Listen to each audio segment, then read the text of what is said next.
Hi, ಎಲ್ಲರಿಗೂ ನಮಸ್ಕಾರ. ನಾನು Mamata. Welcome to my channel Mamata Mysuru. ನಾನು ಇನ್ನೊಂದು ವಿಡಿಯೋದಲ್ಲಿ ಪಾರ್ಟ್ 1 ಅಂದರೆ ಈ ಒಂದು ನಾವು ಹಬ್ಬವನ್ನು ಮಾಡಿದ್ವಿ ಅಲ್ವಾ, ಯಾವುದು ಅಂತ ಹೇಳಿದ್ರೆ ಈ ಮುನೇಶ್ವರ ಪೂಜೆಯನ್ನು ಮಾಡಿದ್ವಿ.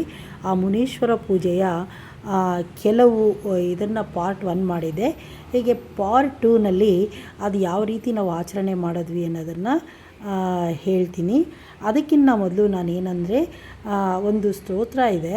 ಅದು ನಾಗ ಅಂದರೆ ನಾಗಸರ್ಪನೆ. ಅದು ಯಾಕೆ ಅಂತ ಹೇಳಿದ್ರೆ ಈ ಒಂದು ಮುನಿಗಳಿಗೆ ಸಂಬಂಧಪಟ್ಟಿರೋದು ಮತ್ತು ನಾಗ ದೇವತೆಗಳಿಗೆ ಸಂಬಂಧಪಟ್ಟಿರುವಂತಹ ಈ ಒಂದು ಮುನೇಶ್ವರ ದೇವತೆಗೆ ನಾನು ಒಂದು ಶ್ಲೋಕನ ಹೇಳ್ತೀನಿ. ಅನಂತಂ ವಾಸುಕಿ ಶೇಷಂ ಪದ್ಮನಾಭಂ ಚ ಕಂಬಲಂ ಶಂಕಂ ಪಾಲಂ ಧೃತರಾಷ್ಟ್ರ ತಕ್ಷಕಂ ಕಾಳಿಯಂ ತಥಾ ಅಂತ ಹೇಳಿ ನಾನು ಈ ಒಂದು ಇದನ್ನು ಮುನೇಶ್ವರ ಪೂಜೆನ ಯಾವ ರೀತಿ ಮಾಡಿದ್ವಿ ಅನ್ನೋದನ್ನು ಪ್ರಾರಂಭ ಮಾಡ್ತಾ ಇದ್ದೀನಿ. ಅಲ್ಲಿ ನೀವು ನೋಡ್ತಾ ಇರ್ಬೋದು, ಅದು ಮೂಲತಃ ಮೂಲ ದೇವರಾದಂತಹ ಮುನೇಶ್ವರ ಸ್ವಾಮಿ ಶತಮಾನಗಳಿಂದ ಇರುವಂತಹ ಹಳೆಯದಾದದ್ದು. ನಾವು ಗಂಗಾ ಪೂಜೆಯನ್ನು ಮಾಡಿದ ನಂತರ ನಾವು ಯಾವ ರೀತಿಯಲ್ಲಿ ಆ ಪೂಜೆನ ಮಾಡಿದ್ವಿ ಅನ್ನೋದನ್ನು ಈ ಮುಂದಿನ ಈ ವಿಡಿಯೋದಲ್ಲಿ ನೀವು ನೋಡ್ತಾ ಇರ್ಬೋದು. ನಾವೆಲ್ಲರೂ ಕುಟುಂಬ ಸಮೇತವಾಗಿ ಪ್ರತಿಯೊಂದು ಪೂಜೆಯನ್ನು ಸಹ ಸ್ಟೆಪ್ ಬೈ ಸ್ಟೆಪ್ಪು ಅಂದರೆ ಕ್ರಮವಾಗಿ ನಾವು ಮಾಡ್ಕೊಂಡು ಬಂದ್ವಿ. ದೇವರಿಗೋಸ್ಕರವಾಗಿ, ದೇವರ ಒಂದು ಹರಕೆಗೋಸ್ಕರವಾಗಿ ನಾವೇನು ಮಾಡಿದ್ವಿ ಅಂದರೆ ಮೇಕೆಗಳನ್ನು ಒಂದು ಪ್ರಸಾದವನ್ನು ದೇವರಿಗೆ ಅರ್ಪಿಸಬೇಕು ಅಂತ ಹೇಳಿಬಿಟ್ಟು ತಗೊಂಡು ಬಂದಿದ್ವಿ. ಆ ನಂತರವಾಗಿ ಅಲ್ಲಿ ನೋಡ್ತಾ ಇರ್ಬೋದು, ಅವರೆಲ್ಲ ನಮ್ಮ ಕುಟುಂಬಸ್ಥರೇ.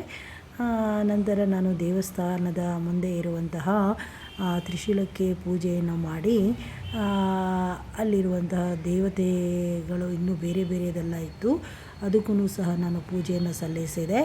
ಆ ನಂತರ ಆ ಒಂದು ಗರ್ಭಗುಡಿಯಾದಂತಹ ಮುನೇಶ್ವರ ದೇವಾಲಯದ ಒಳಭಾಗದಲ್ಲಿ ನಾನು ಮೊದಲನೆಯ ವಿಡಿಯೋದಲ್ಲೂ ಸಹ ತೋರಿಸಿದ್ದೀನಿ.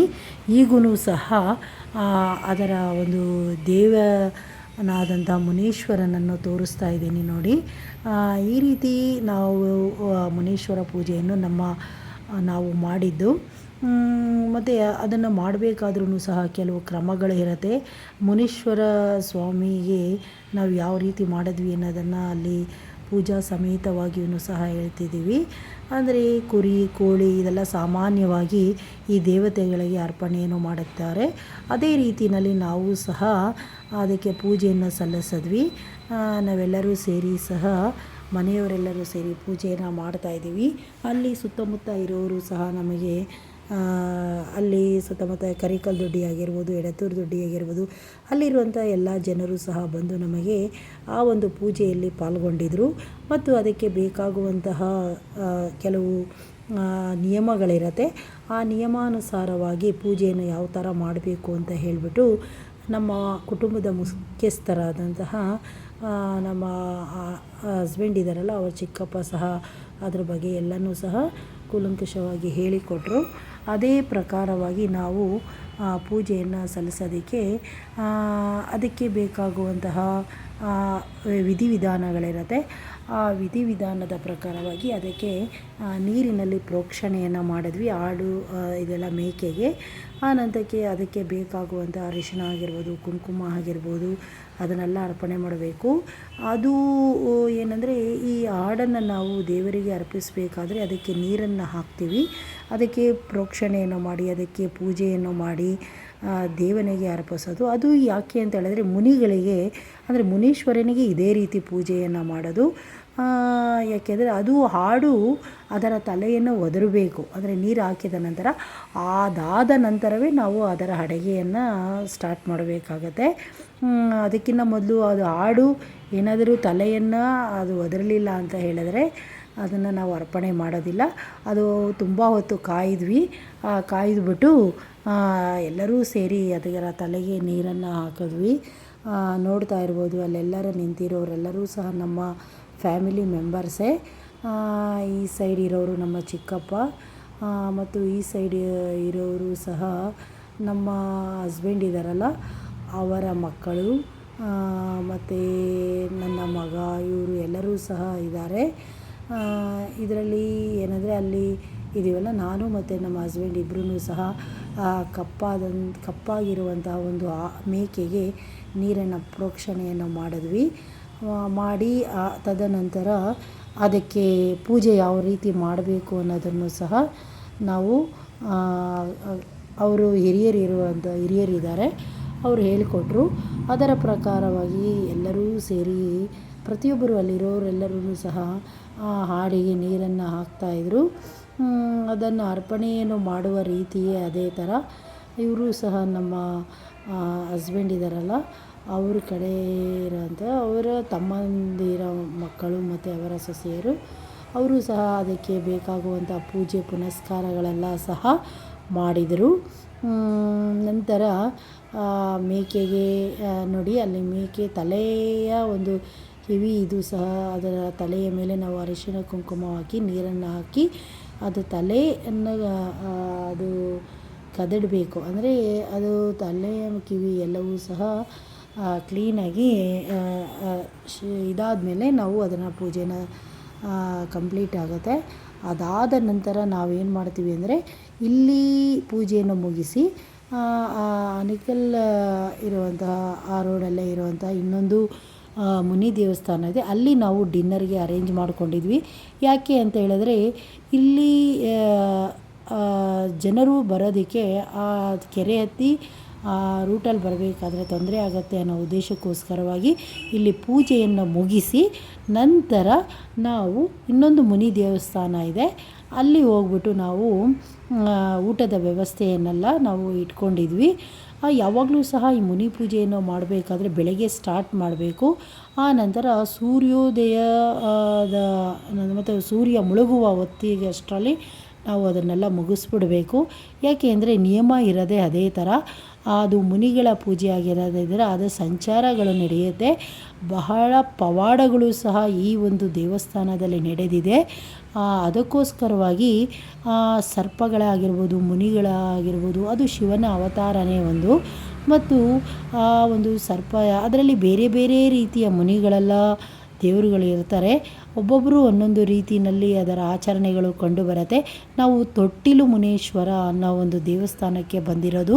ಈ ತೊಟ್ಟಿಲು ಮುನೇಶ್ವರದ ಪೂಜೆಯ ವಿಧಿವಿಧಾನಗಳು ಯಾವ ಥರ ಇದೆ ಅನ್ನೋದನ್ನು ತಿಳ್ಕೊಂಡು ಅದೇ ಪ್ರಕಾರವಾಗಿ ನಾವು ಆ ಪೂಜೆಯನ್ನು ಸಲ್ಲಿಸಿದ್ವಿ. ಈ ಪೂಜೆಯನ್ನು ನಾವು ಸೂರ್ಯೋದಯ ಅಂದರೆ ಸೂರ್ಯ ಹುಟ್ಟಾದ ನಂತರ ನಾವು ಇಲ್ಲಿಗೆ ಬಂದು ಆ ನಂತರ ಆ ಸೂರ್ಯ ಮುಳುಗುವ ಹೊತ್ತಿಗೆ ಅದು ಎಲ್ಲವೂ ಸಹ ಕಂಪ್ಲೀಟ್ ಆಗಬೇಕು. ಅಂದರೆ ಊಟದ ವ್ಯವಸ್ಥೆ ಆಗಿರ್ಬೋದು, ಪೂಜೆಗಳಾಗಿರ್ಬೋದು, ಪ್ರತಿಯೊಂದು ಸಹ ತುಂಬ ಚೆನ್ನಾಗಿ ನಡೆಯಿತು. ಆ ಒಂದು ಮುನೀಶ್ವರನ ಪೂಜೆಯನ್ನು ಮಾಡಬೇಕಾದ್ರೂ ಸಹ ಒಂದು ಪುಣ್ಯ ಬೇಕು. ಆ ಒಂದು ಪುಣ್ಯ ನಮಗೆ ದೊರಕಿತು. ನಾವು ಇದನ್ನು ಮೊದಲು ಒಂದು ಸಾರಿ ನಮ್ಮ ಎಸ್ಟೇಟಲ್ಲಿ ಮಾಡಿದ್ವಿ. ಆ ನಂತರವಾಗಿ ಇದು ಹಾಗೆ ಒಂದು ನಮಗೆ ಯಾವಾಗ ದೇವರ ಒಂದು ಕೃಪೆ ಆಗುತ್ತೋ ಆಗೆಲ್ಲ ನಾವು ಈ ಒಂದು ಮುನೀಶ್ವರ ಪೂಜೆಯನ್ನು ಮಾಡ್ಬೋದು. ಇದು ಲೋಕಪಾಲಕನ ಪೂಜೆ, ದುಷ್ಟ ಶಕ್ತಿಗಳ ನಿಗ್ರಹ, ದುಷ್ಟ ಕಣ್ಣುಗಳು ಏನಾದರೂ ಸಹ ಇದ್ದರೂ ಸಹ ಅದೆಲ್ಲ ಹೋಗುತ್ತೆ. ಆದ್ದರಿಂದ ಆ ಒಂದು ಪೂಜೆಯನ್ನು ನಾವು ಮಾಡೋದರಿಂದಾಗಿ ಪ್ರತಿಯೊಬ್ಬರಿಗೂ ಸಹ ಮನೆಯಲ್ಲಿ ಒಳಿತಾಗುತ್ತೆ. ಆರೋಗ್ಯದ ದೃಷ್ಟಿಯಿಂದ ಆಗಿರ್ಬೋದು, ಅಥವಾ ಬೇರೆ ಬೇರೆ ಒಂದು ಹಣಕಾಸಿನ ವ್ಯವಹಾರಗಳಾಗಿರ್ಬೋದು, ಇದೆಲ್ಲವೂ ನಡೀಬೇಕಾದರೆ ಈ ಒಂದು ಪೂಜೆಯನ್ನು ಪ್ರತಿಯೊಬ್ಬರೂ ಸಹ ಮಾಡಿದ್ರೆ ತುಂಬಾ ಒಳ್ಳೆಯದು. ಅವರ ಆರ್ಥಿಕ ಪರಿಸ್ಥಿತಿಯೂ ಸಹ ಉತ್ತಮವಾಗುತ್ತೆ. ಮತ್ತು ಯಾವುದೇ ಒಂದು ಇದು ಸಹ ನಮ್ಮ ಮೇಲೆ ಏನಾದರೂ ಒಂದು ದುಷ್ಟಶಕ್ತಿಗಳಾಗಿರ್ಬೋದು, ಬೇರೆ ಒಂದು ರೀತಿಯ ದುಷ್ಟ ಕಣ್ಣುಗಳಾಗಿರ್ಬೋದು, ಇದೆಲ್ಲ ಉಂಟಾದಾಗ ಇಂತಹ ಪೂಜೆಗಳನ್ನು ದೇವರಿಗೆ ಅರ್ಪಿಸುವುದರಿಂದ ದೇವರ ಕೃಪೆ ನಮ್ಮ ಮೇಲೆ ಇರುತ್ತೆ ಅನ್ನೋ ಒಂದು ನಂಬಿಕೆ ಇದೆ. ಯಾಕೆ ಅಂದರೆ ಇದೆಲ್ಲ ನಮ್ಮ ಹಿರಿಯರು ನಮಗೆ ಹೇಳಿಕೊಟ್ಟಂತಹ ಮಾರ್ಗ. ಅದೇ ಪ್ರಕಾರವಾಗಿ ಮುನೀಶ್ವರನ ಪೂಜೆಯನ್ನು ಬಹಳ ತುಂಬ ಚೆನ್ನಾಗಿ ಆಯಿತು.